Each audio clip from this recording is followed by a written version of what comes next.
In this video, you are going to learn some new Italian opening ideas as demonstrated by the man himself, Magnus Carlsen, in one of his recent streams on Tech. And you can find the link to this PGN in the comment section down below, the first comment that you see. And don't forget to subscribe. The first part will be the tutorial part where I'll be showing you some fresh ideas from my viewpoint. Then the last section of this video is where I'm going to include the analysis of the actual game that was played between Magnus Carlsen and GM Denis Lazovic on chess.com. And here are the opening moves of the Italian game where you play bishop c4 on the third move. Black is going to respond with either bishop c5 or knight f6. But first, let's start with knight f6.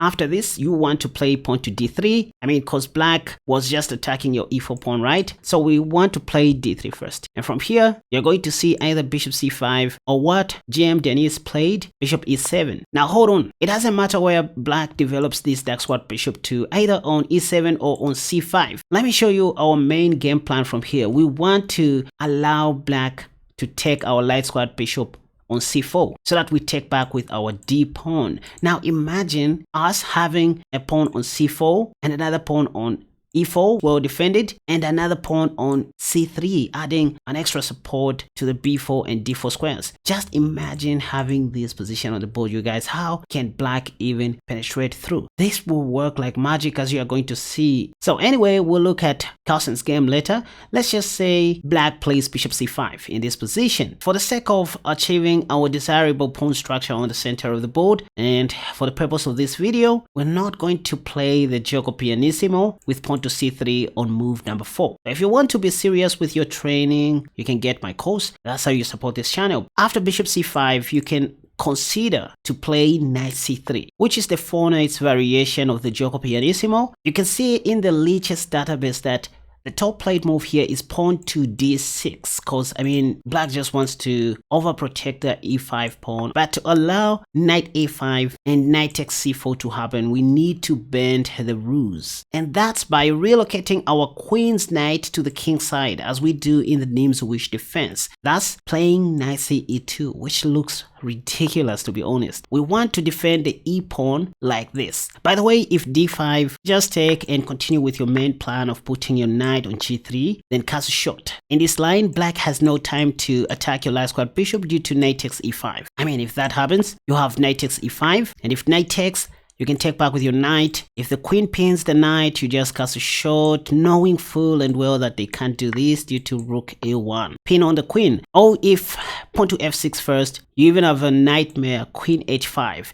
Besides, the knight on d5 is also hanging. So never be afraid of moves like knight a5 from today onwards. And that's why after you play knight e2, d5 doesn't still work due to that strategy. What you will see most people doing is playing bishop g4, which can be met by knight g3 or knight a5. They love getting rid of that bishop. And that's the main area of our meet, you guys, to give up this light squared bishop. So you just go knight g3. Of course, Stockfish liked bishop b3, but we don't care about Stockfish. It doesn't exist. It knows nothing about human psychology and emotions. Knight takes, pawn takes, bishop e6. Up to us to go queen d3 or pawn to b3. Bishop check, we have bishop d2. If bishop takes, we have queen takes. And look at the pawn structure that I was talking about, you guys. Again, I'm not saying this is completely winning, but what matters in chess is choosing a game plan that is easier to understand at human level. So it is very easy for most people to understand these pawn structure, as you can see.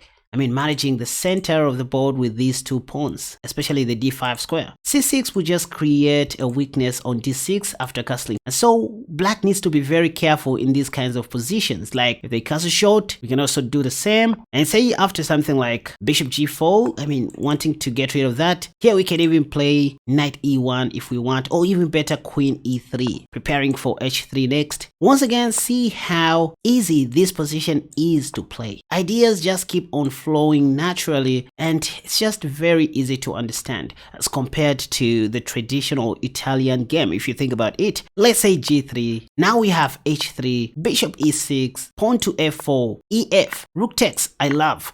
attacking the knight, queen e7, defending that. Then the other rook joins the party, you guys. Or even better, we go pawn to e5, attacking that, also forcing this trade to happen. Then queen takes e5. Who is better in this position? Knight d7, queen takes e7. We are up a pawn and we have more central space and open lines everywhere. So this is what I'm talking about, you guys. Oh, there's this. We have queen takes. After knight takes, we simply go knight e4. Then after that, we took. We are still up a pawn. Suffice to win the end game. All we need to do from here is to exchange all the big pieces of the board and remain with the pawns for the end game. So once again, if black plays bishop c5, start with knight c3, intending to play the reversed Nimzowitsch defense. Only the keen followers of this channel understand what I'm talking about with the reversed Nimzowitsch defense. Again, pawn to d6 is the top played move, so we go that route. If knight that, you know we want to play knight g3.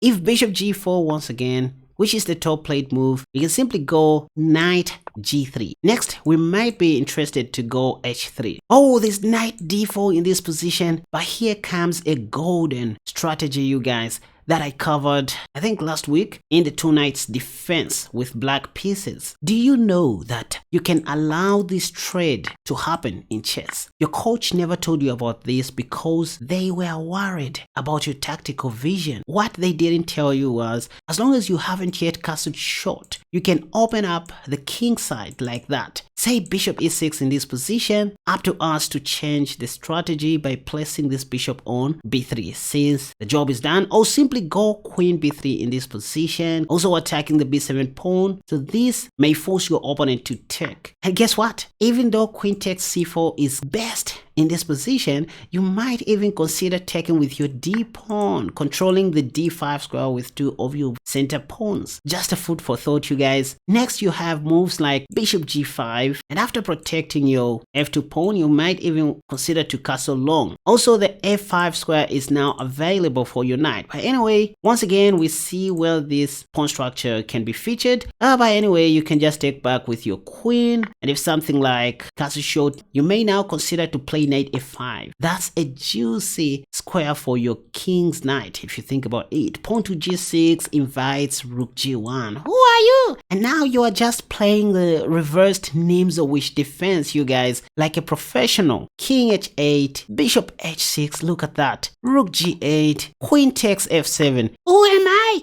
King e8 equals queen takes f6 and checkmate on the next move. Why? Anyway, I just wanted to show you how things may possibly go if you play this correctly. Now, another way you can force these lions is by starting with the 4 knights game.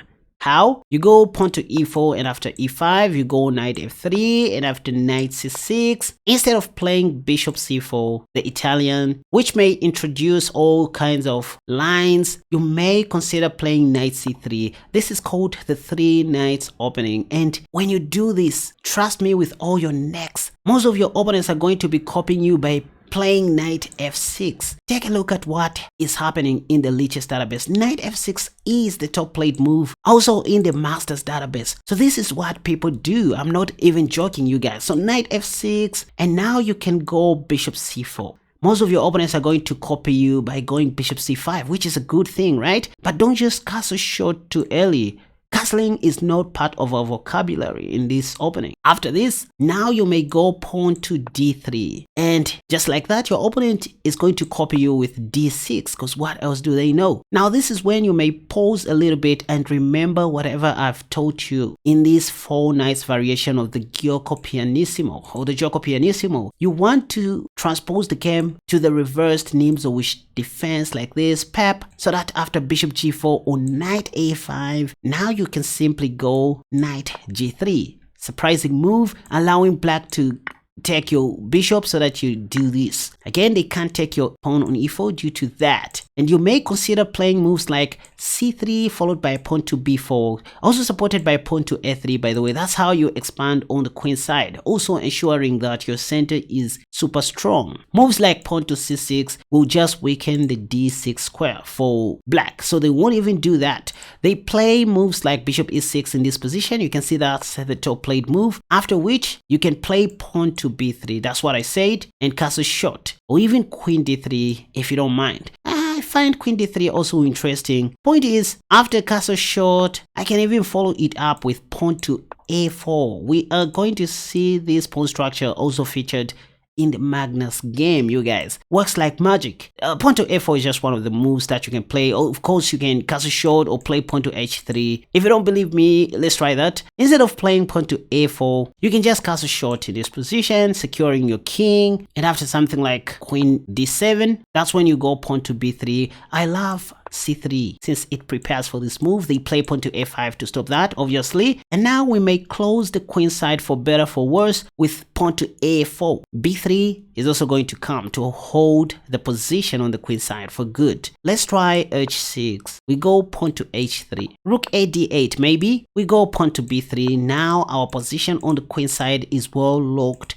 and we don't have to worry about anything. From here, let your game plan be as follows. You may need to develop your knight to h4 and put it on f5, like we do in the Nimzowitsch defense. Later in the game, you may also consider the move bishop e3 to challenge that dark squared bishop. Again, this is not the best of openings in this world, but it is something that is easy to understand. If you are looking at this bishop sacrifice, it doesn't work, even though we are not clearly winning as white. First, we can take, and after queen takes, noticing this simple tactic, we first of all go bishop e3. That's why I said we need to challenge that dark squared bishop as early as we can. Now there is no queen takes, right? If knight g4 is played, we can just take. If dc, we go queen e2. Nothing is happening. There's no checkmate on h2. Due to that. From here, you can just start looking for ways to trade off all the big pieces and remain with an extra piece. Let's try the most aggressive line. Pawn to f5 here. What did I say? You play rook f d1. If pawn takes, first you may consider to oversimplify the game like this, because if pawn takes, you are going to win the game easily. So they have to do this first. And now we have time to take on e4. There's still no checkmate and nothing that black can do. Rook d2 is a tactical move in that if you capture here, you are going to run into this funny checkmate. So use your mind once again. If you want to have many pieces here, you can even try this. Pap, after queen takes, you go knight takes and you're just fine. You put that knight here later on. h5, king h1 or king f1 is okay, but I love rook e1 inviting h4 to come so that I go rook e4. That queen has to go back. Say queen that, we now take on h4. If queen g5, we go knight f3, and after check, we go knight f1. In this position, white is just clearly winning, ladies and gentlemen, despite the fact that black has a queen. Here we can even play something like knight 1 d2 to hold all the pawns. That king h2. There's just nothing black can do. Even if they have a queen, we'll just capture everything. So that's a new line for you guys in the 4 knights variation of the Gioco Pianissimo. I said the next part of this video will involve the game analysis of Magnus Carlsen's game. Watch out for part 2 of this video. Now, go and check out 3 of my new courses on my website KaspaChess.com that I highly recommend you get right now. The newly updated Semislav defense against d4, the knight c6 Nimzowitsch defense, and the mighty e5 Paris defense, which is my best selling course till this date. Chess is a school on its own, and you will just need to show some efforts to unlock some secrets that content creators don't show on YouTube. And that's how you support this channel, by the way.